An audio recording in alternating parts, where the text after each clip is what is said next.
రీసెంట్గా అయితే మన స్టోర్లోకి చెన్నా ఫిషెస్ స్టాక్ అయితే వచ్చేసింది. ఈ చెన్నా ఫిషెస్ అన్నీ వచ్చేసరికి wild caught from Assam and Myanmar rivers అనమాట. అందరి ఫేవరెట్ అయిన గోల్డెన్ కోబ్రా చెన్నాలో small, medium and large size మన స్టోర్లో అయితే అవైలబుల్ ఉంది. అలాగే చెన్నా స్టిబెట్టి కార్బీ కూడా మన స్టోర్లో అయితే అవైలబుల్ ఉందన్నమాట.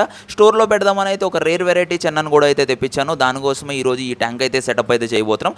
నేనైతే ఈ ట్యాంక్ సెటప్ చేద్దామని అయితే green land natural aquarium sand అయితే యూజ్ చేస్తున్నాను అనమాట. సో ఈ శాండ్ని బాగా వాష్ చేసుకోవాలి. దుమ్ము చూసారు ఎంత ఉందో, ఈ దుమ్ము మొత్తం పోవాలి కాబట్టి నీట్గా అయితే వాష్ చేసుకోవాలన్నమాట. నేనైతే ఒక 4 to 5 టైమ్స్ అయితే నీట్గా వాష్ చేసేసుకుని ఎక్వేరియంలో వేయడం అయితే స్టార్ట్ చేశాను. ఎక్వేరియంలో వేసేటప్పుడు నా ఫీలింగ్ వచ్చేసరికి ఎంత క్రిస్టల్ క్లియర్గా ఉంది అని అనుకునే లోపే ఎక్వేరియం మొత్తం మబ్బు బొంబు అయితే అయిపోయింది అనమాట. మొత్తం క్లౌడీ అయితే అయిపోయింది. ఇంకా చేసేది ఏమీ లేక ఒక 6 hours వదిలేశాను. దాని తర్వాత కొంచెం క్లౌడీనెస్ తగ్గిన తర్వాత ఒక పాట్ కూడా పెట్టేశాను చెన్నా ఫిష్ హైడ్ అవ్వడానికి.